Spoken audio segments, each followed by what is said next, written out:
She was called the Note Taker. For 7 years, Maya Chen sat in Conference Room B at Meridian Dynamics and took notes. She wasn't a secretary, she was Senior VP of Operations.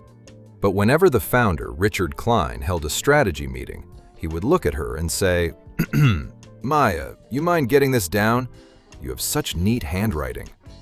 The men in the room would chuckle, the other women would look away. Maya smiled. She wrote everything down, every word.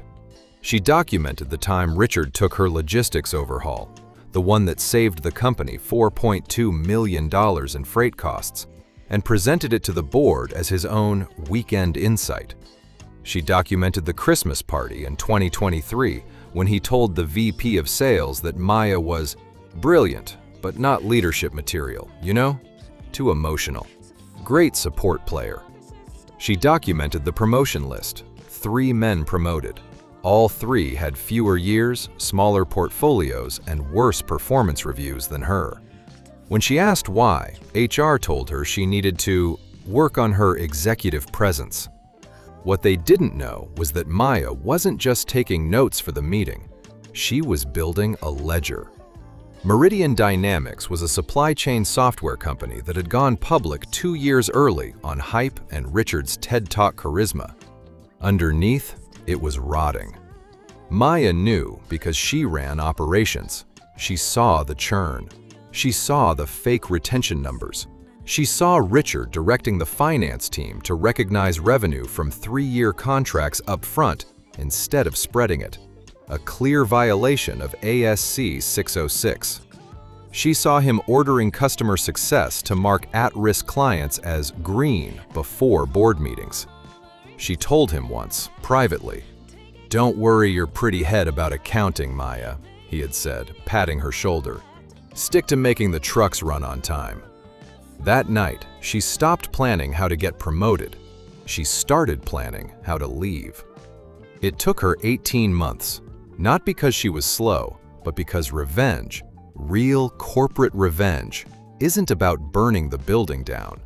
It's about buying the building and changing the locks. Step 1, she quit. Quietly. No Glassdoor rant, no LinkedIn manifesto. She took a job at a tiny, boring logistics analytics firm called FreightLens that no one at Meridian had ever heard of. Richard sent her a congratulatory text. "You'll be a big fish in a small pond. So proud of you." Step 2, she brought her ledger. Not company secrets, she was too smart for that. She brought patterns. She knew exactly where Meridian was weak. Their algorithm was excellent at tracking shipments, but terrible at predicting port delays, customs holds, and weather disruptions.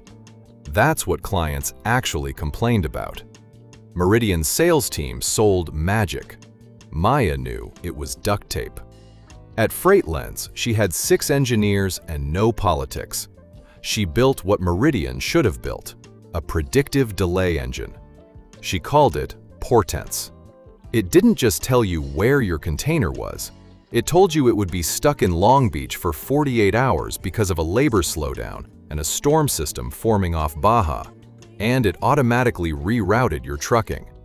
In 14 months, FreightLens went from a $2 million ARR afterthought to a $30 million ARR problem. Step 3. She waited for Meridian to bleed. It did. A major client, a retail chain, sued for breach of contract when their holiday inventory was stranded. An auditor flagged the revenue recognition. The stock dropped 62% in a quarter. The board, all of Richard's golf buddies, finally started asking questions. Richard, panicking, did what arrogant founders always do. He tried to buy innovation instead of building it. He called investment bankers.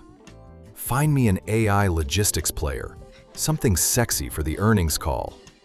The bankers brought him FreightLens. Maya took the meeting. She wore the same navy blazer she had worn to every Meridian board meeting. She sat in Conference Room B.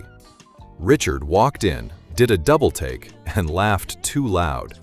"Maya, wow, look at you. CEO now, huh? This is fantastic. He still thought she was there to take notes. The presentation was flawless. Her CTO showed portents. Richard's eyes lit up. This is it. This is what we need. What's your number? Maya smiled, the smile she had practiced for 7 years. Our number is $280 million, she said. Half cash, half stock. I stay on as CEO of the combined entity's new predictive division. You stay on as executive chairman for 12 months to ensure transition. Then you retire, with full honors. Press release, party, the whole thing. And you join the board of my non-profit. Richard frowned. Non-profit? Yes, it trains women in operations and supply chain to become executives.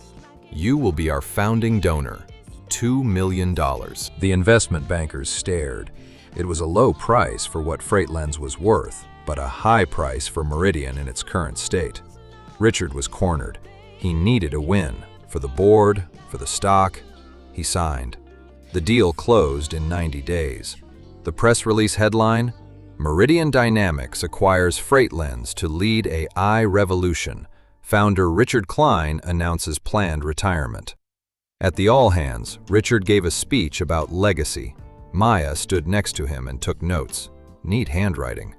Month 1, as division CEO, Maya did what she said she would. She integrated the teams. She was gracious. Month 2, she called for a full audit. Standard post-merger diligence, she told the board. She brought in an outside firm.